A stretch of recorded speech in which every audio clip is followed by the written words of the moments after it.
everyone here, almost everyone here remembers the Cuyahoga River in Ohio, right, catching fire in 1969.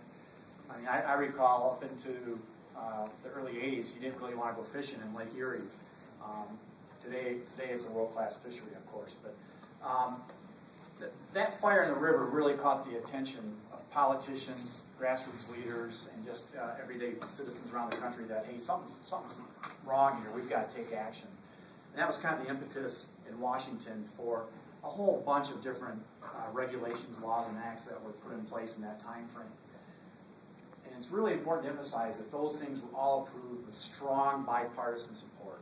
That wasn't one party pushing it through or another. It was bipartisan for the good of the country. Pardon me when I refer to my notes, but as you know, I think you have a timeline, and there's timelines out there of the Clean Air Act, which will give you some interesting things. But recall one of the first things that addressed was lead in gasoline. And by 1980, the Clean Air Act had such an incredible impact on lead in our environment. It reduced the amount of lead in children down to from 80% of American children had measurable lead in their system from environmental sources down to about 4%. So the law had incredible impact on the health of Americans. When I was reviewing that information, it kind of made me worried a little bit that I was already through childhood and probably have my whole dose of lead in my system still knocking around. So woe is me as I get older, I guess.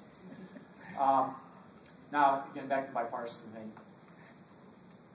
A true Republican value is you'll hear it all the time on radio, conservative values. And nothing is more conservative than conservation.